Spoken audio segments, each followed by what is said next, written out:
Panoorin natin 'to, Si Tuta Soto, nagpaliwanag kung bakit andun yung NBI sa Senado.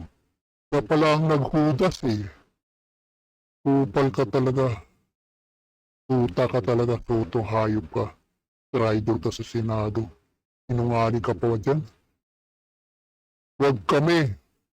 Ina mo talaga. Laid to rest this particular issue as far as I'm concerned.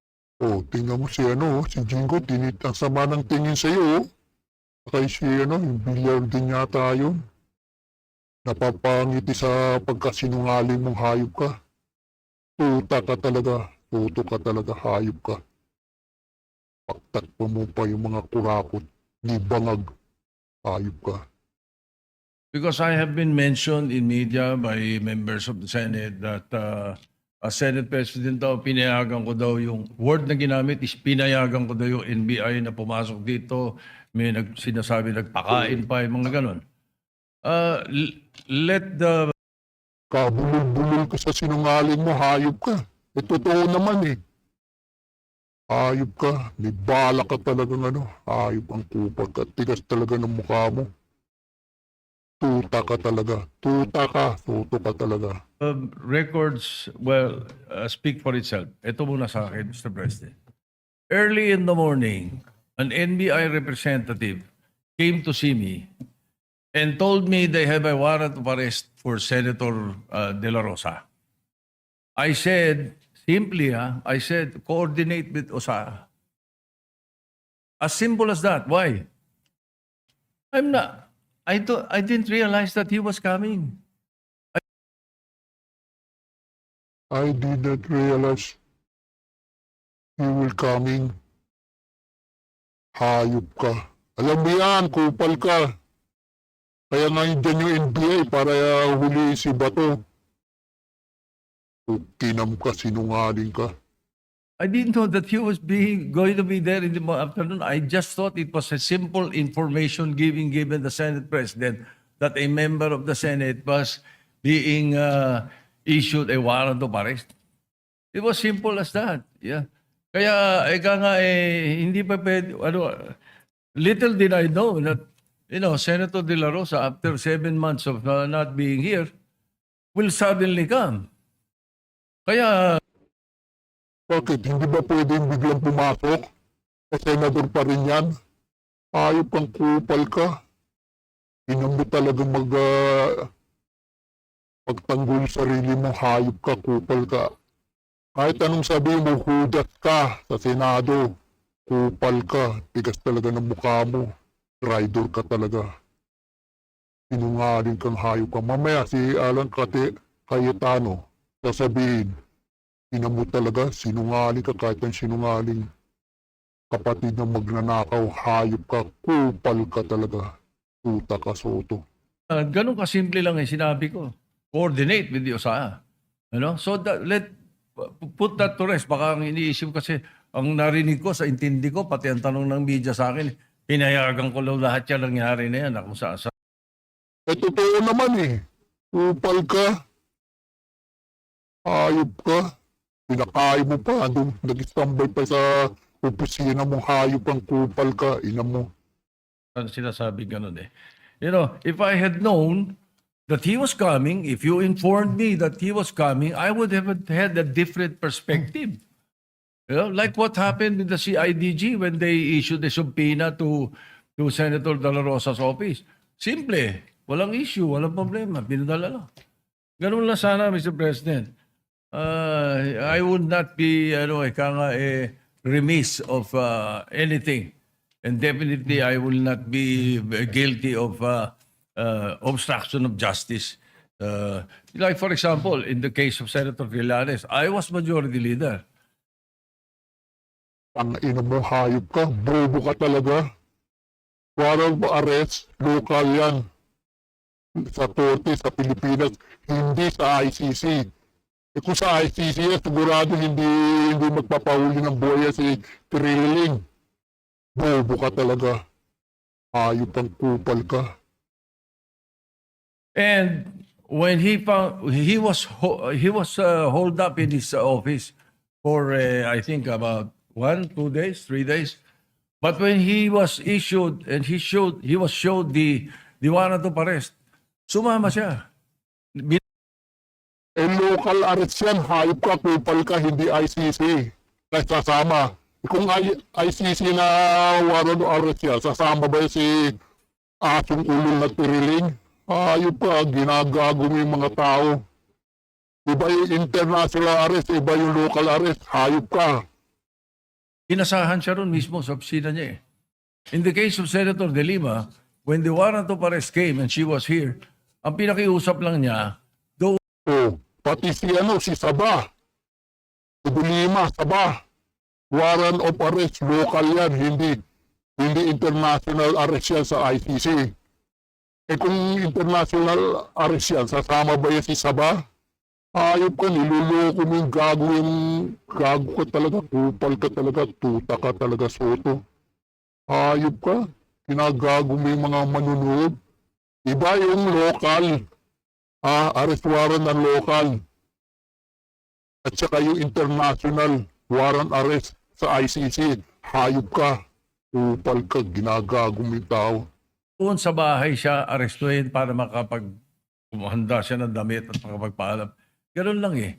Dito naman sa Senate, alam naman natin yan. Oh, by the way, when I said coordinate with this OSAA, they know the rules. Yung pa ang binanggit ko. Exact wording ko yun, Mr. President. For the record, so that we can put this to rest. Hayop ka, kupal ka, sinungaling ka. Iba ang local arrest, arrest warrant ng local. International arrest warrant, ICC. Hayop kang kupal ka, kinumpira mo pa, ano kami, gago. Ulul ka talaga, tuta ka talaga ng ano. Ibangag, tuta soto talaga. Narinig ko nga, tuta soto eh. Hayop kang kupal ka. Ina mo talaga. O, dito naman tayo kay ano. Hayop talaga. Atty. Topacio, tungkol kay Tiriling, yung asong ulol na hayop na yan. Walang karapatan mag-serve ng warrant. Hayop talaga tong si nagpumapapil na naman tong si Tiriling talaga eh. May sayad talaga yung utak ng hayop na Tiriling nito, pumapapil na naman eh. Mukhang nagtapang-tapangan, papalitan daw niya si DILG. Binabanatan na niya si Tubig Remulla ni Trilling. Tingnan natin kung anong mangyari itong dalawa o pakinggan natin si Topacio. Not about Senator De La Rosa. Binatikos ni Attorney Ferdinand Topacio ang naging kaguluhan sa Senado kaugnay ng tangkang pag-aresto kay Senator Ronald Bato de la Rosa. Aniya isa itong malaking kabulastugan kasunod ang ginawa ni Antonio Trillanes sa pagdadala ng umano'y warrant sa loob ng Senado. Ayon sa abogado, wala itong karapatang mag-serve ng warrant kahit na i-invoke pa ang citizen's arrest. Malaking kabulastugan po yan sapagkat wala po siyang karapatang mag-serve ng warrant. Riling, ring, asong ulol. Ang kapal mo, ikaw mag-susub ng warrant. Hayop ka talaga Pumapapil ka na naman, hayop ka. Tapos tumakbo ka ng mayor ng Caloocan. Hindi ka naman mananalo talaga, bobo kang hayop ka, kurakot ka pa pala eh. Hayop ka. Ina mo talaga, kurakot ka din na hayop ka. Kahit barangay, hindi ka mananalo. Hayop ka, kupal ka, tiriling ka. Kahit bilang citizen, kahit i-invoke niya yung doktrina ng citizen's arrest, wala po sa lugar. Ngayon, kung ang sasabihin niya, meron daw dare sa kanya. May hamon si Senator Bato, para naman siyang batang maliit. Bagamat alam na niya na illegal na yung ginagawa niya, ay naroroon pa siya at gagawin pa rin niya. So anong klaseng tao yan? Anong klaseng mamamayan? At anong klaseng Anong klaseng tao yan? Tiriling yan. Dapat dali sa mental yung hayop na yan. Pumapapil na naman yung si Tiriling itong ina mo talaga. Tiriling ka talaga. May sayad ka sa ulo. Hayop ka. Upal ka talaga. Dito naman tayo. Paalala ko naman ulit sa'yo. Bangag. Yung mga ghost project, wala pang nakakasuhan. Ina mo talaga. Enforced concrete river wall at Purok 4, Barangay Piel, Baliwag, Bulacan.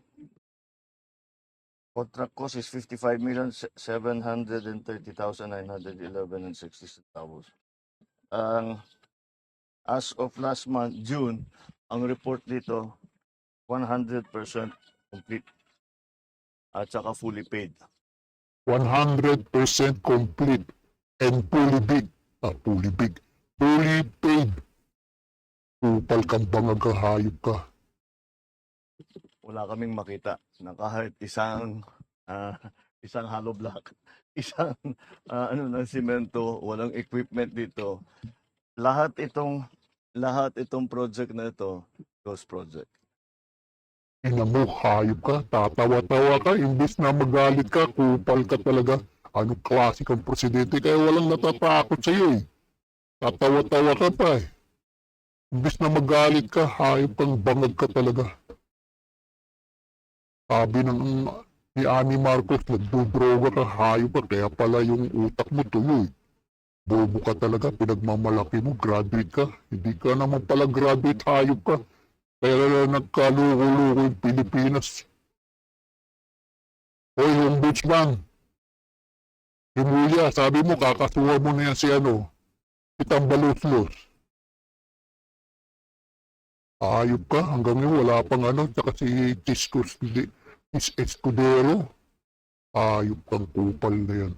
Kakasuhan, tapos, ano ba yan, sabi ni Boying ng hayop na yan, kupal na yan. 20 days naka-press daw. 20 days naka-press yung bank ni Tambaluslos. 20 days lang.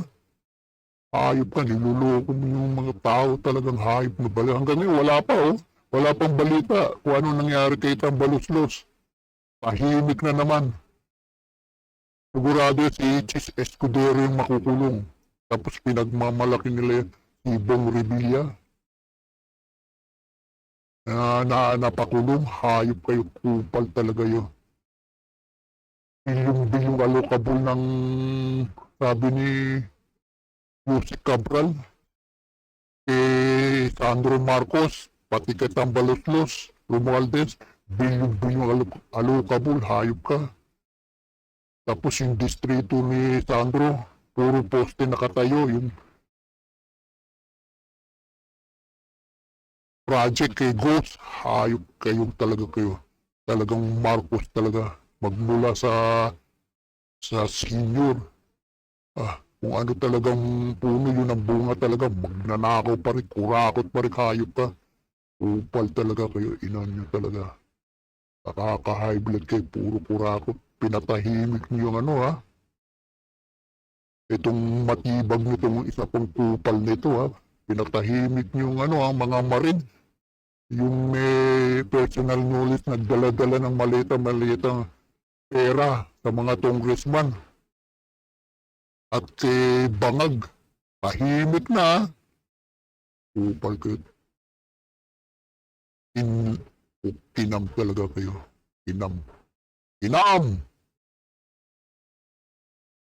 Babu!